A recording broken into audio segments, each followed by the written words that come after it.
여기는 법정 스님이 17년간 세상과의 모든 인연을 끊고 홀로 수행했던 순천 송광사 불이람입니다.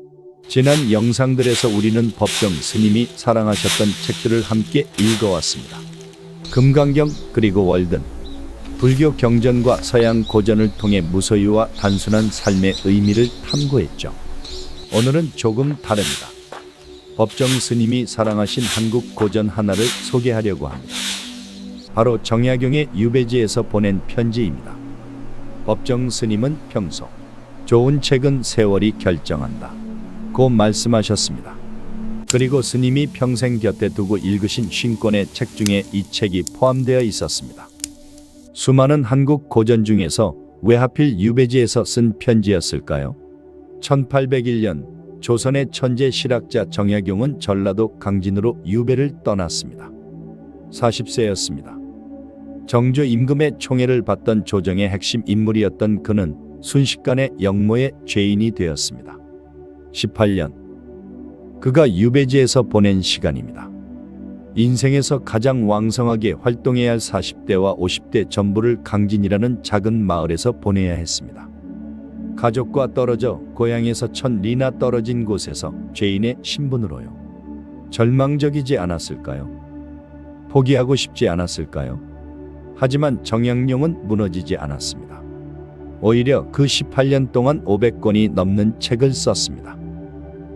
목민심서, 경세유표, 흠음신서, 조선실학을 집대성한 위대한 저작들이 모두 이 유배 기간에 탄생했습니다. 어떻게 가능했을까요? 그 비밀이 바로 오늘 우리가 읽을 유배지에서 보낸 편지 속에 있습니다. 정약용은 유배지에서 두 아들에게 수많은 편지를 보냈습니다. 멀리 떨어져 있는 아들들이 걱정되었습니다. 아버지가 죄인이 되었으니 아들들도 세상의 냉대를 받을 것이 뻔했습니다. 그래서 편지를 썼습니다. 어떻게 공부해야 하는지, 어떻게 처신해야 하는지, 어떻게 살아야 하는지 아버지로서 해줄 수 있는 것은 편지뿐이었습니다. 그 편지들은 단순한 안부 인사가 아니었습니다. 삶의 지혜가 담긴 교과서였고 역경을 이기는 힘이 담긴 격려였고 무엇보다 아버지의 깊은 사랑이 담긴 메시지였습니다. 법정 스님은 이 편지들을 읽으며 무엇을 느끼셨을까요? 1975년 법정 스님은 송광사 뒷산에 불리람을 지으셨습니다. 그리고 17년을 그곳에서 혼자 지내셨습니다. 유배는 아니었지만 어떤 의미에서는 스스로를 유배 보낸 것이나 마찬가지였습니다. 세상과 떨어진 곳에서 홀로 고독하게, 그 고독 속에서 스님은 글을 쓰셨습니다. 무소유를 비롯한 수많은 수필들이 불리람에서 탄생했습니다. 정약용이 유배지에서 500권을 쓴 것처럼 법정 스님도 불리람에서 수십 권의 책을 쓰셨습니다. 놀랍지 않나요? 170년의 시차. 한 사람은 유배죄인, 한 사람은 자발적 은둔자. 하지만 두 사람은 놀랍도록 비슷한 삶을 살았습니다. 고독한 공간에서 글을 쓰며 세상과 소통했고 역경을 창조의 에너지로 바꾸었고 자신의 고통을 넘어 다른 사람들을 위로하는 메시지를 남겼습니다. 법정 스님은 정약용의 편지를 읽으며 자신을 보셨을 겁니다. 나도 이렇게 살고 있구나. 나도 편지처럼 글을 쓰며 사람들과 만나고 있구나. 그리고 힘을 얻으셨을 겁니다.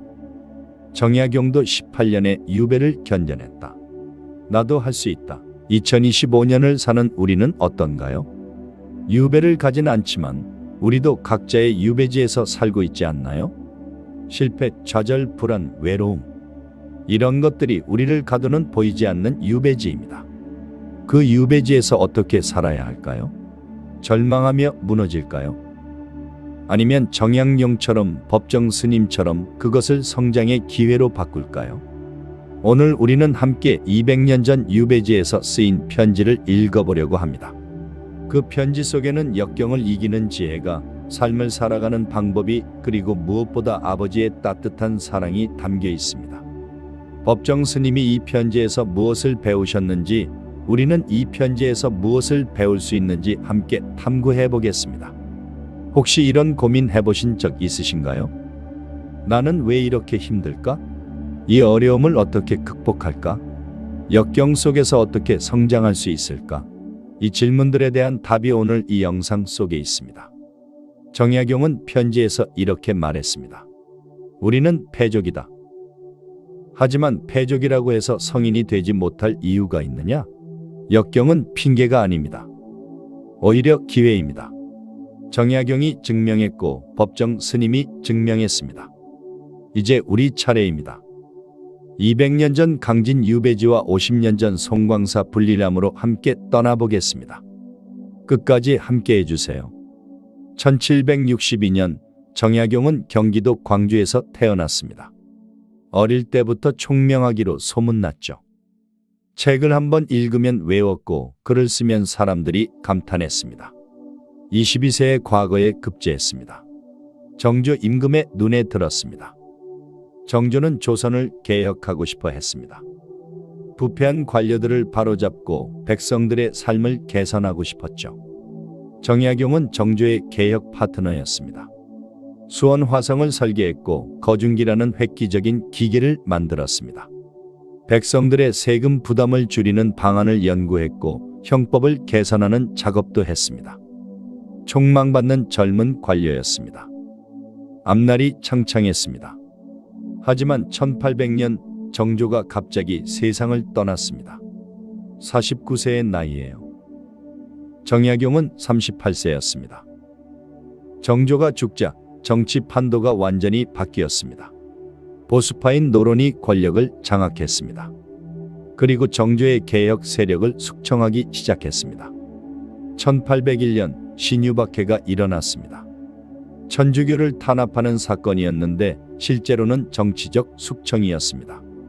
정약용도 그 희생자가 되었습니다. 정약용은 천주교에 관심이 있었습니다. 서학이라 불리던 서양 학문을 공부했고 천주교 교리도 연구했습니다. 모든 사람은 평등하다. 는 천주교의 가르침에 감동했었죠. 하지만 신자는 아니었습니다. 연구했을 뿐이죠. 그런데 그것만으로도 죄가 되었습니다. 정약용의 형 정약종은 천주교 신자였습니다. 그는 신앙을 지키다가 처형당했습니다. 둘째 형 정약전은 흑산도로 유배되었습니다. 정약용은 전라도 강진으로 유배되었습니다. 1801년 11월 정약용은 강진에 도착했습니다. 40세였습니다. 강진 사람들은 유배 온 죄인을 싫어했습니다. 아무도 그를 받아주려 하지 않았습니다. 죄인이 머무는 집의 대문을 부수거나 담장을 허무는 일도 있었습니다. 정약용은 철저히 고립되었습니다. 말을 걸어주는 사람도 없었습니다. 그런 그를 주막집 할머니 한 분이 불쌍히 여겨 방 한 칸을 내주었습니다. 정약용은 그 작은 방에서 4년을 지냈습니다. 그곳을 사이제라고 이름 지었습니다. 내 가지를 올바로 하는 집이라는 뜻입니다. 처음에는 절망적이었습니다. 술로 하루하루를 보냈습니다. 내 인생이 이렇게 끝나는구나 하는 생각에 빠졌습니다. 하지만 정약용은 무너지지 않았습니다. 나는 겨를을 얻었구나. 이렇게 스스로를 위로했습니다. 유배는 불행이지만 다르게 보면 공부할 시간을 얻은 것 아닌가. 조정에서 정치하느라 바빴을 때는 할 수 없었던 연구를 이제 마음껏 할 수 있지 않은가. 그래서 붓을 들었습니다. 4년 후 정약용은 다산초당으로 거처를 옮겼습니다. 외가인 해남 윤씨 집안의 도움을 받아 만덕산 중턱에 있는 작은 정자를 얻었습니다. 다산초당. 지금도 강진에 가면 볼 수 있는 그곳입니다. 정말 작은 집이었습니다. 방 2칸 정도. 하지만 정약용에게는 천국이었습니다. 드디어 조용히 공부할 수 있는 공간을 얻었으니까요. 그곳에서 정약용은 10년을 보냈습니다. 유배 18년 중 마지막 10년이었습니다. 매일 새벽에 일어나 책을 읽었습니다. 경전을 연구했습니다. 그리고 글을 썼습니다. 하루 종일 쉬지 않고 썼습니다. 제자들도 생겼습니다. 강진과 인근 지역의 젊은이들이 소문을 듣고 찾아왔습니다. 다산초당에 대단한 학자가 있다. 는 소문이 퍼졌거든요. 정약용은 제자들을 가르치며 더욱 깊이 연구했습니다. 질문을 받으면 답을 찾기 위해 더 많이 공부했습니다. 그리고 무엇보다 편지를 썼습니다. 멀리 경기도에 있는 두 아들에게, 흑산도에 유배된 둘째 형에게, 제자들에게, 지인들에게. 편지는 정약용이 세상과 만나는 유일한 통로였습니다.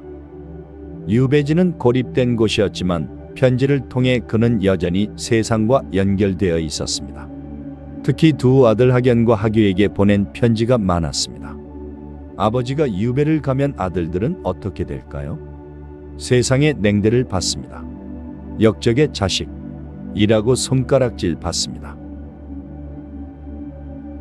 과거 시험도 볼 수 없고 벼슬도 할 수 없습니다. 정약용은 그것이 너무 가슴 아팠습니다. 자신의 죄 때문에 아들들이 고생하는 것이 견딜 수 없었습니다. 그래서 편지를 썼습니다. 멀리서라도 아들들을 가르치고 싶었습니다. 세상이 냉대한다고 해서 좌절하지 말고 오히려 더 열심히 공부하고 더 올바르게 살라고 격려하고 싶었습니다. 우리는 패족이다. 편지의 시작은 냉정했습니다.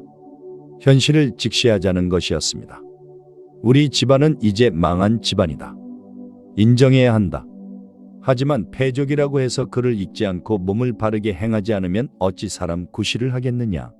포기하지 말라는 것이었습니다. 오히려 더 열심히 하라는 것이었습니다. 패족이라 벼슬은 못하지만 성인이 되지 못할 이유가 있느냐? 문장가가 되지 못할 이유가 있느냐? 역경을 핑계로 삼지 말라는 것이었습니다. 벼슬은 못해도 훌륭한 사람은 될 수 있다는 것이었습니다. 18년 동안 정약용은 수많은 편지를 보냈습니다. 그 편지들은 단순한 안부가 아니었습니다. 삶의 교과서였고 역경을 이기는 매뉴얼이었고 아버지의 깊은 사랑이 담긴 메시지였습니다. 그리고 그 18년 동안 정약용은 500권이 넘는 책을 썼습니다. 목민심서, 지방관이 어떻게 백성을 다스려야 하는지에 대한 책, 경세유표, 나라를 어떻게 경영해야 하는지에 대한 책, 흠음신서, 형법을 어떻게 공정하게 적용해야 하는지에 대한 책, 그 외에도 경전연구서, 시문집, 의학서, 지리서, 정약용이 다루지 않은 분야가 없을 정도였습니다. 한 학자는 이렇게 말했습니다. 한자가 생긴 이래 가장 많은 저술을 남긴 사람. 어떻게 가능했을까요?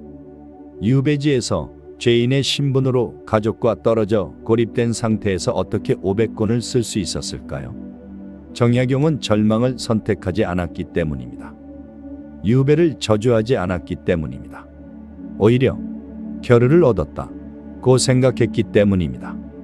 역경을 기회로 바꾼 것입니다. 1818년 정약용은 해배되었습니다. 18년 만에 고향으로 돌아갔습니다. 56세였습니다. 하지만 그의 삶은 여전히 어려웠습니다. 벼슬은 할 수 없었고 세상의 냉대는 계속되었습니다.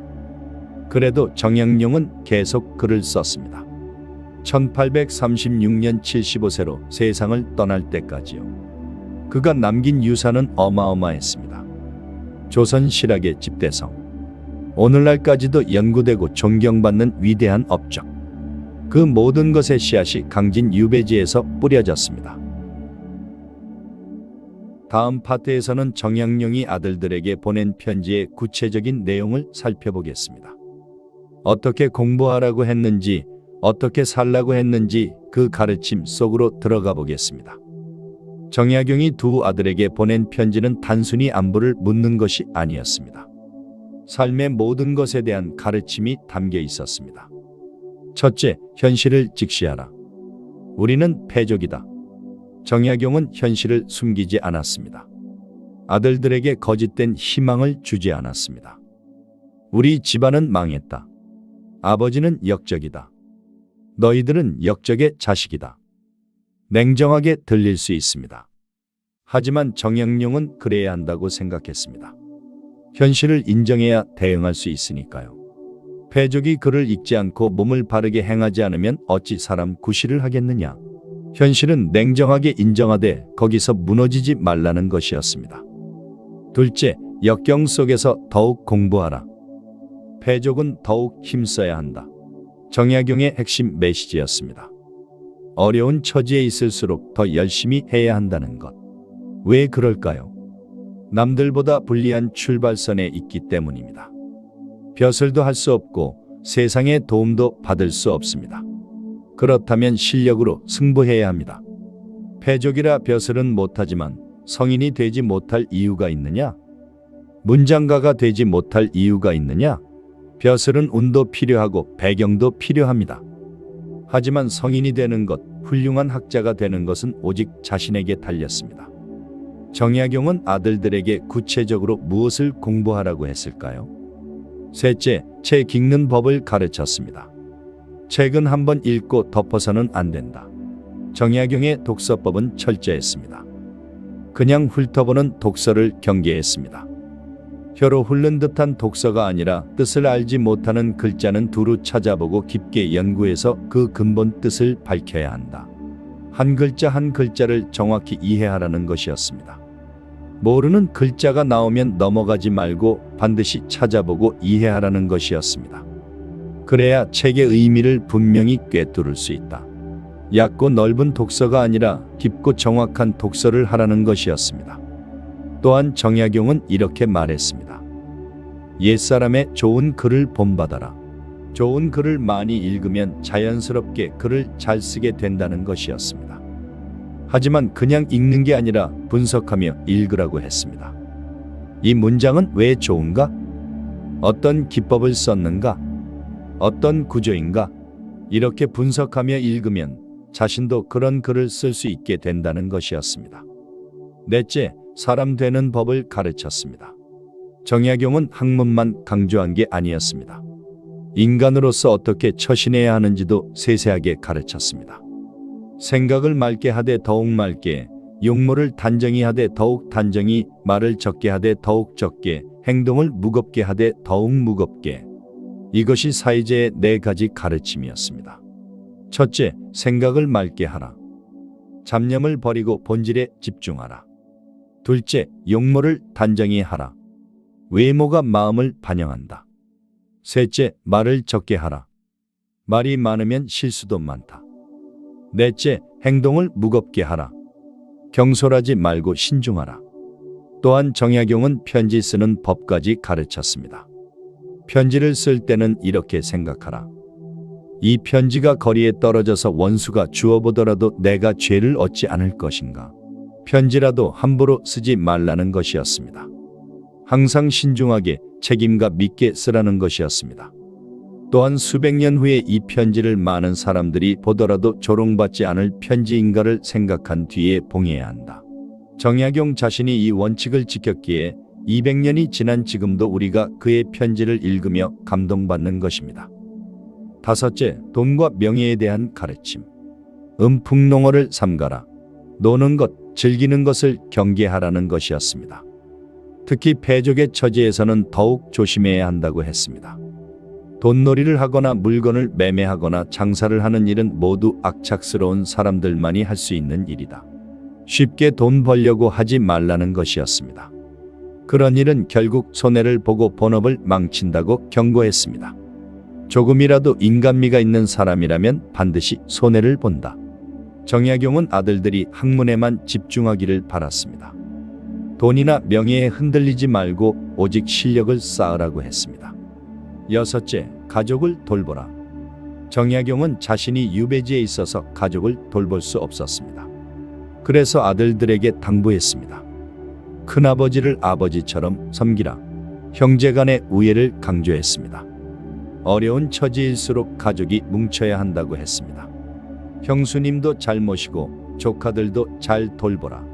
혼자만 잘 되려고 하지 말고 가족 전체를 생각하라는 것이었습니다. 일곱째, 벗을 잘 사귀라. 벗을 사귈 때는 나보다 나은 사람을 택하라. 자신보다 못한 사람과 어울리면 발전이 없다고 했습니다. 항상 자신보다 나은 사람을 찾아 배우라고 했습니다. 하지만 동시에 이렇게도 말했습니다. 가난한 벗을 저버리지 마라. 출세했다고 옛 친구를 잇는 사람이 되지 말라는 것이었습니다. 이 모든 가르침 뒤에는 아버지의 깊은 사랑이 있었습니다. 정약용은 편지 곳곳에서 아들들을 걱정했습니다. 잘 먹고 있는지, 건강한지, 공부는 잘 되는지, 너희 어머니는 괜찮으시니? 춥지는 않으시니? 멀리서 가족을 걱정하는 아버지의 마음이 절절했습니다. 나는 여기서 괜찮으니 걱정하지 마라. 너희들이나 잘 지내거라. 자신의 고통은 숨기고 가족을 안심시키려는 모습도 보입니다. 정약용의 편지는 단순한 교훈서가 아니었습니다. 아버지가 아들에게 보내는 사랑의 메시지였고, 역경 속에서도 희망을 잃지 않으려는 노력이었고, 가족을 지키려는 간절함이었습니다. 법정 스님은 왜 유배지에서 보낸 편지를 그토록 사랑하셨을까요? 스님이 추천하신 50권의 책 중에는 동서양의 고전들이 많았습니다. 톨스토이, 소로, 생텍쥐페리, 세계적인 작가들의 작품이 포함되어 있었죠. 그 중에서도 정약용의 편지는 특별했습니다. 왜냐하면 법정 스님 자신의 삶과 너무나 닮아 있었기 때문입니다. 첫째, 유배지와 불이람의 공통점. 1801년 강진 유배지, 1975년 송광사 불이람, 174년의 시차가 있지만 두 곳은 놀랍도록 비슷했습니다. 정약용은 강진이라는 외딴 곳에 고립되었습니다. 죄인의 신분으로 세상과 단절된 채 살아야 했습니다. 법정 스님은 불리람이라는 작은 암자의 스스로를 격리하셨습니다. 세상과 떨어진 산속에서 홀로 지내셨습니다. 한 사람은 강제로, 한 사람은 자발적으로. 하지만 결과는 같았습니다. 고독이었습니다. 정약용의 다산초당은 정말 작았습니다. 방 2칸 정도. 그곳에서 10년을 사셨습니다. 법정 스님의 불리람도 작았습니다. 방 하나, 마루 하나. 그곳에서 17년을 사셨습니다. 두 사람 모두 최소한의 공간에서 최소한의 소유물로 살았습니다. 정약용은 책과 붓과 종이만 있으면 되었습니다. 법정 스님은 책상과 이불과 차, 도구만 있으면 되었습니다. 둘째, 고독 속에서 피어난 창조. 정약용은 유배지에서 500권의 책을 썼습니다. 목민심서, 경세유표, 흠음신서, 조선실학의 정수가 모두 유배지에서 탄생했습니다. 법정 스님은 불이람에서 수십 권의 책을 쓰셨습니다. 무소유, 오두막 편지, 새들이 떠나간 숲은 적막하다. 한국인이 가장 사랑하는 수필들이 불이람에서 탄생했습니다. 두 사람 모두 고독을 창조의 에너지로 바꿨습니다. 보통 사람이라면 고독 속에서 무너졌을 겁니다. 외로움에, 절망에, 무기력에 빠졌을 겁니다. 하지만 정약용과 법정 스님은 달랐습니다. 고독을 두려워하지 않았습니다. 오히려 고독을 선물로 받아들였습니다. 정약용은 나는 겨루를 얻었구나 라고 했습니다. 유배는 불행이지만 공부할 시간을 얻은 것이라고 생각했습니다. 법정 스님도 비슷하셨습니다. 홀로 있을 때 나는 비로소 나 자신이 된다 고 하셨습니다. 고독이 오히려 자유였던 겁니다. 셋째, 편지와 글로 세상과 소통. 정약용은 유배지에서 고립되어 있었지만 편지를 통해 세상과 만났습니다.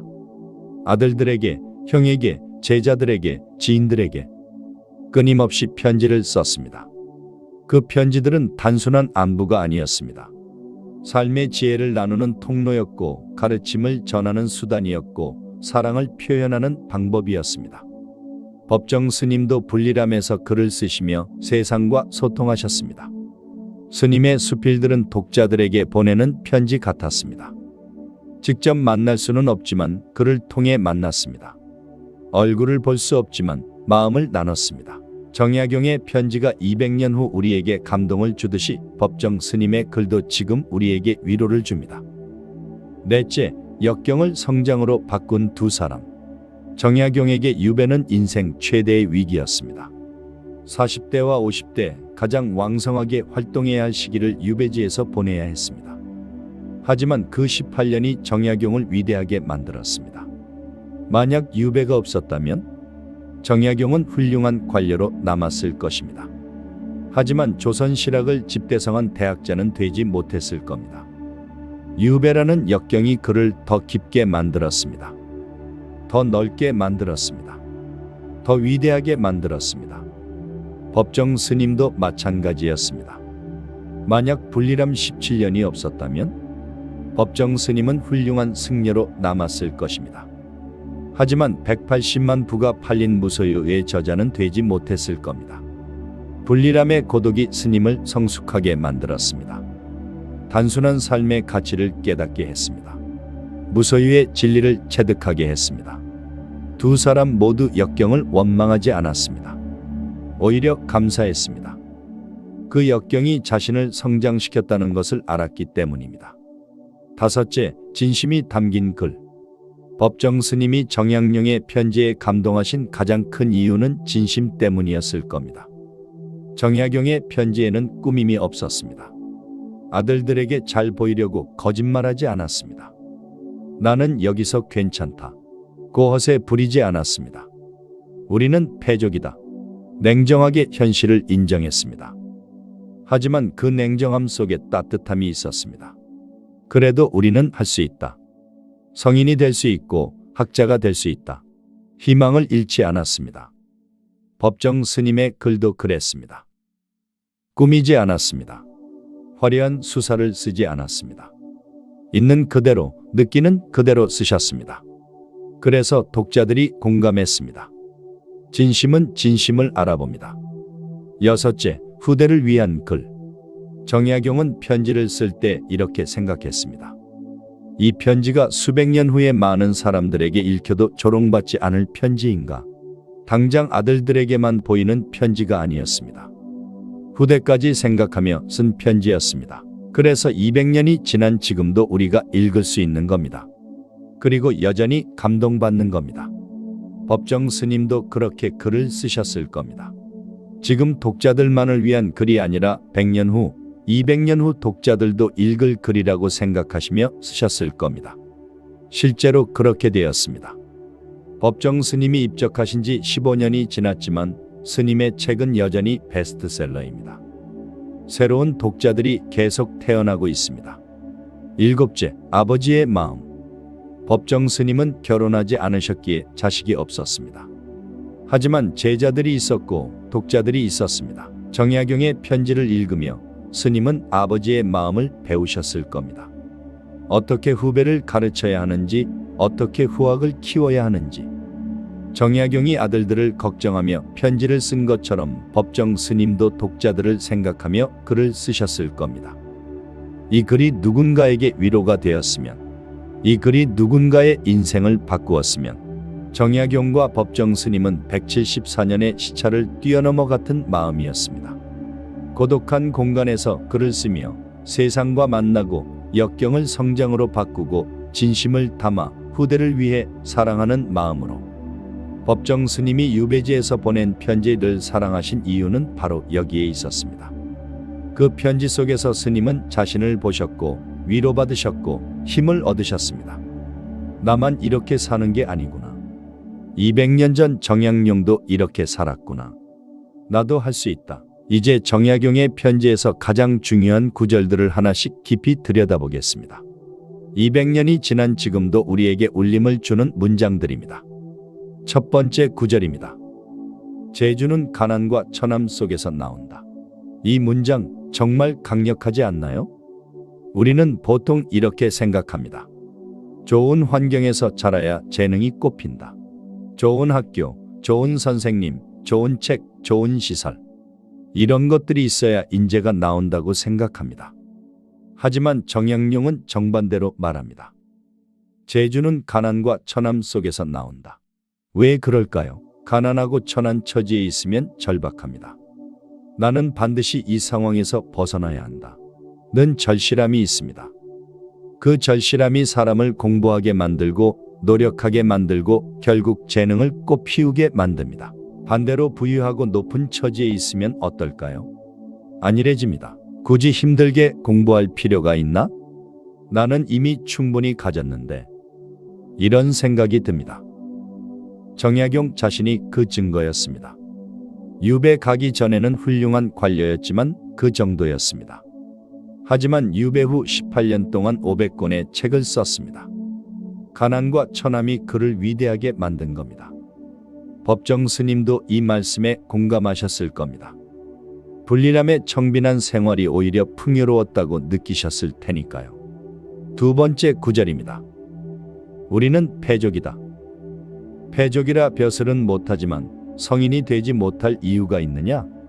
문장가가 되지 못할 이유가 있느냐? 이 문장에는 정약용의 철학이 압축되어 있습니다. 우리는 패족이다. 먼저 현실을 인정합니다. 우리 집안은 망했다. 부정할 수 없는 사실이다. 벼슬은 못한다. 이것도 인정합니다. 권력은 가질 수 없다. 출세도 할 수 없다. 하지만 거기서 끝이 아닙니다. 성인이 되지 못할 이유가 있느냐? 벼슬은 못해도 인격적으로 훌륭한 사람은 될 수 있다. 문장가가 되지 못할 이유가 있느냐? 권력은 없어도 학문적으로 뛰어난 사람은 될 수 있다. 역경을 핑계로 삼지 말라는 것입니다. 환경을 탓하지 말라는 것입니다. 법정 스님도 비슷한 말씀을 하셨습니다. 불필요한 것으로부터 홀가분해지는 것이 행복이다. 가지지 못한 것을 한탄하지 말고 가진 것으로 만족하라는 것이었습니다. 세 번째 구절입니다. 책은 한번 읽고 덮어서는 안 된다. 뜻을 알지 못하는 글자는 두루 찾아보고 깊게 연구해서 그 근본 뜻을 밝혀야 한다. 정약용의 독서법입니다. 요즘 사람들은 어떻게 책을 읽나요? 빨리 읽기를 추구합니다. 한 달에 10권 읽기, 1년에 100권 읽기 같은 목표를 세웁니다. 정약용은 반대였습니다. 많이 읽는 것보다 깊이 읽는 것이 중요하다고 했습니다. 혀로 훑는 듯한 독서를 경계했습니다. 그냥 눈으로 훑어보는 독서, 내용을 제대로 이해하지 않고 넘어가는 독서를 경고했습니다. 대신 이렇게 하라고 했습니다.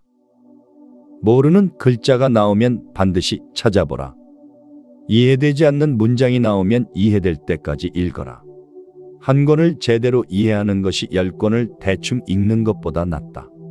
법정 스님도 독서를 중요하게 여기셨습니다. 분리람에는 항상 책이 있었습니다. 스님은 같은 책을 여러 번 읽으셨습니다. 금강경을, 월든을, 정약용의 편지를 반복해서 읽으셨습니다.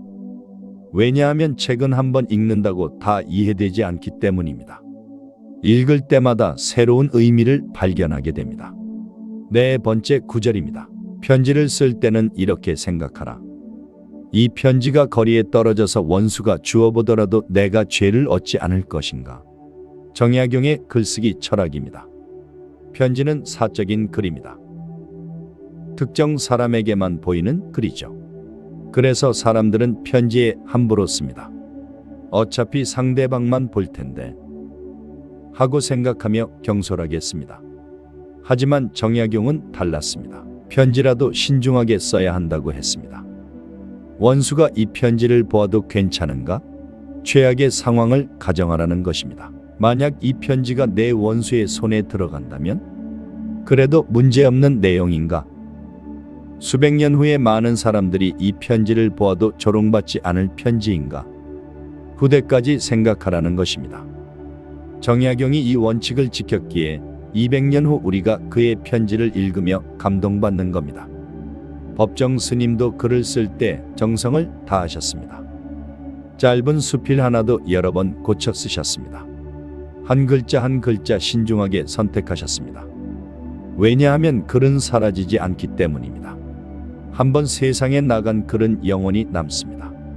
그래서 책임과 믿게 써야 합니다.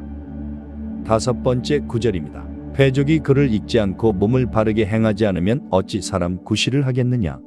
이 문장에는 정약용의 절박함이 담겨 있습니다.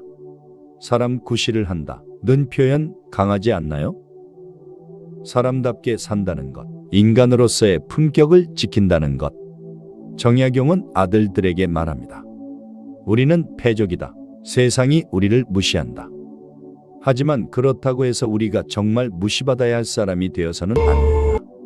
글을 읽어라. 공부해라. 그리고 몸을 바르게 행하라. 올바르게 처신하라. 그래야 사람 구실을 한다. 그래야 인간으로서의 존엄을 지킨다. 법정 스님도 비슷한 말씀을 하셨습니다. 수행자는 어떤 상황에서도 품격을 잃어서는 안 된다. 가난해도 어려워도 누가 알아주지 않아도 자신의 품격을 지켜야 합니다. 그것이 진정한 자유입니다. 6번째 구절입니다. 정치의 잘못을 일깨워주지 않는 시는 시가 아니다. 이것은 정약용의 문학관입니다. 정약용은 단순히 아름다운 글을 쓰는 것에 만족하지 않았습니다. 글은 목적이 있어야 한다고 생각했습니다. 시는 세상을 아파해야 하고 불의를 고발해야 하고 선을 권장하고 악을 징계해야 합니다. 풍어를 읊는 시, 그저 아름다운 풍경을 묘사하는 시는 진정한 시가 아니라는 겁니다. 법정 스님도 비슷하셨습니다. 스님의 글은 단순히 아름다운 산문이 아니었습니다. 시대를 아파했고 물질만능주의를 비판했고 무소유의 가치를 전파했습니다. 글에는 책임이 따릅니다. 글 쓰는 사람은 세상을 더 나은 곳으로 만들 책임이 있습니다. 7번째 구절입니다. 인위해지는 행동과 일에서 실천된 뒤에야 그 본뜻을 찾는다. 정약용의 실학 정신이 담긴 문장입니다. 인위해지 유교의 핵심 덕목입니다. 하지만 정약용은 말합니다. 이것을 아는 것만으로는 부족하다. 실천해야 한다. 책으로만 배운 지식은 진짜 지식이 아닙니다. 실제로 행동으로 옮겨봐야 그 의미를 알 수 있습니다. 법정 스님도 강조하셨습니다. 아는 것과 실천하는 것은 다르다. 무소유를 이론으로 아는 것과 실제로 무소유를 실천하는 것은 완전히 다릅니다. 법정 스님은 불이람에서 직접 실천하셨습니다. 정약용의 이 문장들은 200년이 지났지만 여전히 강력합니다. 왜냐하면 진리는 시대를 초월하기 때문입니다. 정약용은 유배지 18년 동안 무엇을 했을까요?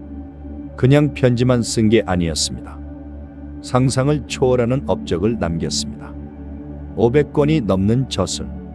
어떻게 가능했을까요? 먼저 정약용의 하루 일과를 들여다봅시다. 새벽에 일어납니다. 동이 트기 전이었습니다. 세수를 하고 단정하게 옷을 입습니다. 그리고 책상 앞에 앉습니다. 경전을 읽습니다. 하루도 빠뜨리지 않았습니다.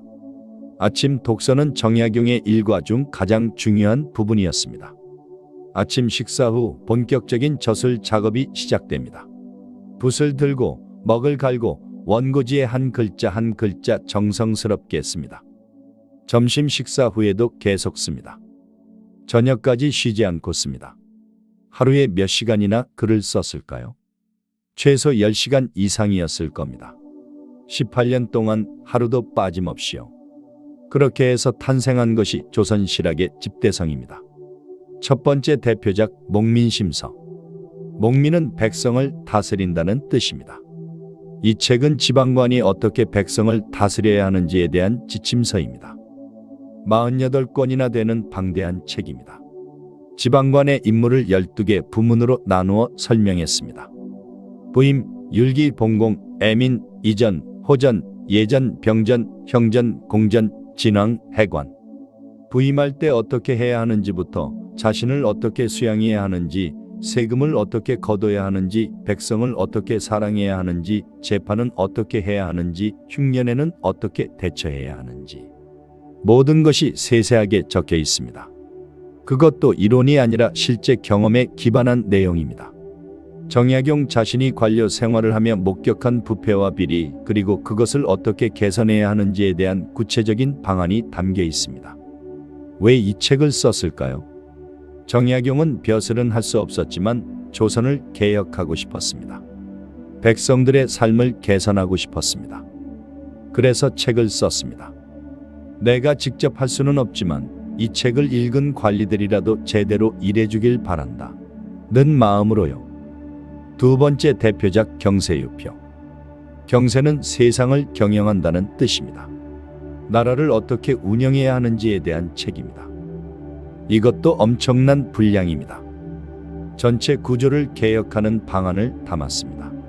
토지제도, 관료제도, 군사제도, 조선의 모든 시스템을 재설계한 겁니다. 정약용은 조선이 망해가고 있다는 것을 알았습니다. 부패가 만연하고 백성들은 고통받고 나라는 무기력했습니다. 이대로 가면 안 된다. 근본적인 개혁이 필요하다. 그래서 이 책을 썼습니다. 자신은 유배지에 있지만 언젠가 이 책이 빛을 볼 날이 올 거라고 믿으며. 세 번째 대표작 흠음신서. 흠음은 삼가고 두려워한다는 뜻입니다. 형법에 대한 책입니다. 정약용은 형법이 얼마나 중요한지 알았습니다. 잘못된 재판 하나가 한 사람의 인생을, 한 가족의 운명을 바꿀 수 있다는 것을요. 특히 자신이 억울하게 유배를 당했기에 공정한 재판의 중요성을 뼈저리게 느꼈습니다. 이 책에는 형법을 어떻게 공정하게 적용해야 하는지, 억울한 사람이 생기지 않으려면 어떻게 해야 하는지에 대한 내용이 담겨 있습니다. 실제 사례들을 분석하며 이 재판은 잘못되었다, 이렇게 했어야 한다 고 지적합니다. 하지만 이것만이 아닙니다. 경전 연구서도 셌습니다. 역경, 시경, 서경, 예기, 춘추, 유교의 핵심 경전들을 모두 새롭게 해석했습니다. 의학서도 썼습니다. 마과회통이라는 책인데 천연두를 치료하는 방법을 연구한 책입니다. 지리서도 썼습니다. 아방강역고라는 책인데 한국의 역사 지리를 연구한 책입니다. 신문집도 남겼습니다. 정약용은 뛰어난 시인이기도 했습니다. 그 외에도 농업, 건축, 수학, 천문학, 정약용이 다루지 않은 분야가 거의 없을 정도입니다. 한 학자가 계산했습니다. 정약용의 저수를 모두 합치면 원고지 17만 장 분량이라고 합니다. 18년 동안 17만 장, 1년에 약 9,500장, 하루에 26장, 하루도 빠짐없이 18년 동안 원고지 26장씩 써야 가능한 분량입니다. 믿기지 않는 업적입니다. 어떻게 가능했을까요? 첫째, 절실함이었습니다. 정약용은 알았습니다. 자신은 다시 벼슬을 할 수 없다는 것을. 그렇다면 글로라도 세상에 기여해야 한다고 생각했습니다. 둘째, 시간이었습니다. 유배지에는 할 일이 없었습니다. 정치에 참여할 수도 없고 사회 활동을 할 수도 없었습니다. 오직 공부하고 글 쓰는 것만 가능했습니다. 정약용은 나는 겨루를 얻었다 고 했습니다. 이 시간을 낭비하지 않겠다고 다짐했습니다. 셋째, 제자들이었습니다. 다산초당에는 제자들이 있었습니다. 그들이 자료를 찾아주고 필사를 도와주고 토론 상대가 되어주었습니다. 혼자였다면 불가능했을 겁니다. 제자들과 함께였기에 가능했습니다. 넷째, 형과의 교류였습니다. 둘째 형 정약전은 흑산도에 유배되어 있었습니다. 두 형제는 편지로 학문을 논했습니다. 정약용이 막히는 부분이 있으면 형에게 물었고 형도 정약용에게 물었습니다. 서로가 서로의 스승이었고 동료였습니다. 다섯째, 사명감이었습니다. 정약용은 자신이 죽으면 이 모든 지식이 사라진다고 생각했습니다. 그래서 기록해야 한다고 느꼈습니다. 내가 지금 쓰지 않으면 영원히 사라진다. 이런 절박함이 그를 쓰게 만들었습니다. 1818년 정약용은 해배되었습니다. 18년 만에 고향으로 돌아갔습니다. 짐은 많지 않았습니다. 옷가지 몇 벌, 생활용품 몇 개. 하지만 원고는 수레에 가득했습니다. 500권이 넘는 원고. 그것이 정약용이 18년 동안 이룬 것이었습니다. 유배는 정약용을 망가뜨리지 못했습니다. 오히려 위대하게 만들었습니다. 만약 유배가 없었다면 정약용은 그저 훌륭한 관료로 남았을 겁니다. 하지만 유배 덕분에 정약용은 조선 최고의 실학자가 되었습니다. 역경이 그를 만든 겁니다. 이제 가장 중요한 질문입니다. 정약용의 유배지 이야기가, 법정 스님의 분리람 이야기가 2025년을 사는 우리에게 무슨 의미일까요? 그건 옛날 이야기잖아요. 지금은 시대가 다르잖아요. 이렇게 생각할 수 있습니다. 맞습니다. 200년 전과 지금은 완전히 다른 세상입니다. 하지만 본질은 변하지 않았습니다. 아니, 어쩌면 지금이 더 절실한지도 모릅니다. 2025년 우리도 각자의 유배지에서 살고 있습니다. 첫째, 실패라는 유배지. 사업에 실패했습니다. 시험에 떨어졌습니다. 승진에서 밀렸습니다. 프로젝트가 망했습니다. 그 순간 우리는 유배지로 떨어집니다. 자신감을 잃고 좌절하고 무기력해집니다. 나는 이제 끝났어. 다시는 일어설 수 없어. 정약용도 그랬을 겁니다. 40세에 유배를 갔을 때 내 인생은 여기서 끝이구나 라고 생각했을 겁니다. 하지만 그는 무너지지 않았습니다. 나는 겨루를 얻었구나 라고 생각을 바꿨습니다. 우리도 할 수 있습니다. 실패를 끝이 아니라 새로운 시작으로 볼 수 있습니다. 이제 다른 방향으로 갈 기회를 얻었구나 라고 생각할 수 있습니다. 둘째, 불안이라는 유배지. 미래가 불안합니다.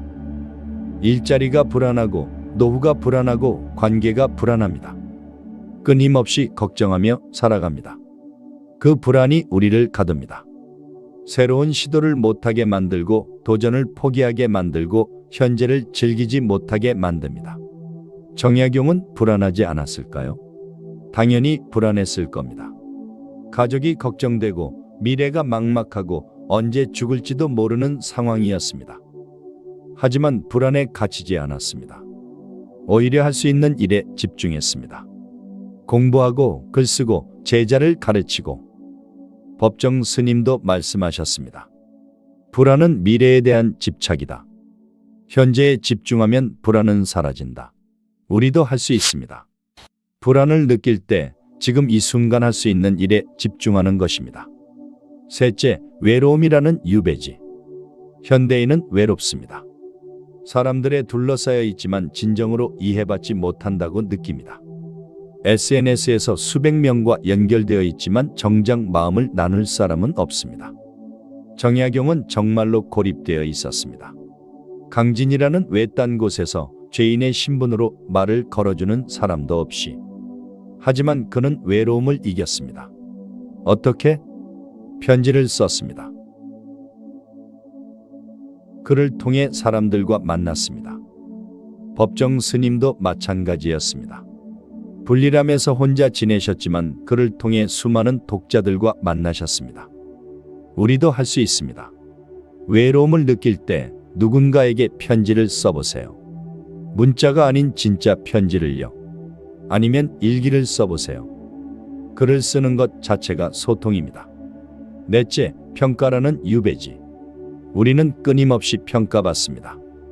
학교에서, 직장에서, 사회에서. 성적으로, 연봉으로, 직급으로 평가받습니다. 그리고 그 평가가 좋지 않으면 우리는 유배지로 떨어집니다. 나는 실패자야. 나는 쓸모없는 사람이야. 정약용은 어땠을까요? 세상은 그를 역적이라고 평가했습니다. 최악의 평가였죠. 하지만 정약용은 세상의 평가에 흔들리지 않았습니다. 세상이 나를 역적이라고 해도 나는 내가 옳다는 것을 안다. 그것으로 충분하다. 자기 자신에 대한 확신이 있었습니다. 남들의 평가가 아니라 자기 자신의 기준으로 살았습니다. 법정 스님도 그러셨습니다. 남들이 뭐라고 하든 나는 내 길을 간다. 우리도 할 수 있습니다. 남들의 평가에서 자유로워지는 것. 그것이 진정한 자유입니다. 그렇다면 구체적으로 무엇을 할 수 있을까요? 첫째, 정약용처럼 생각을 바꾸세요. 나는 겨루를 얻었구나. 역경을 저주하지 말고 기회로 보세요. 실직했다면 새로운 것을 배울 시간을 얻은 겁니다. 사업이 망했다면 더 나은 사업을 구상할 기회를 얻은 겁니다. 생각을 바꾸면 상황이 바뀝니다. 둘째, 정약용처럼 공부하세요. 패족은 더욱 힘써야 한다. 어려운 처지일수록 더 열심히 해야 합니다. 남들보다 불리하다면 실력으로 승부해야 합니다. 책을 읽으세요. 제대로 깊이 읽으세요. 한 권을 제대로 이해하는 것이 10권을 대충 읽는 것보다 낫습니다. 새로운 기술을 배우세요. 자격증을 따세요. 외국어를 공부하세요. 지금 투자한 시간이 미래의 자산이 됩니다. 셋째, 정약용처럼 기록하세요. 정약용은 18년 동안 쉬지 않고 썼습니다. 그 기록이 그를 위대하게 만들었습니다. 우리도 기록해야 합니다. 일기를 쓰세요. 블로그를 운영하세요. 유튜브를 시작하세요. 기록은 단순한 메모가 아닙니다. 생각을 정리하는 과정이고 자신을 성찰하는 시간이고 성장을 확인하는 방법입니다. 10년 후 여러분의 기록을 다시 읽어보세요. 얼마나 성장했는지 놀라게 될 겁니다. 넷째, 정약용처럼 소통하세요. 정약용은 편지로 세상과 만났습니다. 고립되어 있었지만 마음은 연결되어 있었습니다. 우리도 소통해야 합니다. 진심으로요. SNS에 글을 올리되 보여주기 위한 글이 아니라 나누기 위한 글을 쓰세요. 좋아요를 받으려고 하지 말고 공감하려고 하세요. 다섯째, 법정 스님처럼 단순하게 사세요. 정약용도 법정 스님도 최소한으로 살았습니다. 그래서 집중할 수 있었습니다. 우리도 단순해져야 합니다. 불필요한 것을 버리세요. 물건도, 일도, 관계도 정말 중요한 것만 남기세요. 그러면 여유가 생깁니다. 그 여유로 진짜 중요한 일을 할 수 있습니다. 여섯째, 장기적으로 생각하세요. 정약용은 18년을 견뎠습니다. 법정 스님은 17년을 지내셨습니다. 긴 시간이었습니다. 하지만 그 긴 시간이 그들을 위대하게 만들었습니다. 우리는 너무 조급합니다. 빨리 결과를 보고 싶어 합니다. 1년 안에, 6개월 안에, 심지어 한 달 안에 성공하고 싶어 합니다. 하지만 진짜 성장은 시간이 걸립니다. 10년을 내다보세요. 지금 하는 작은 노력들이 쌓여서 10년 후 큰 결과를 만들 겁니다.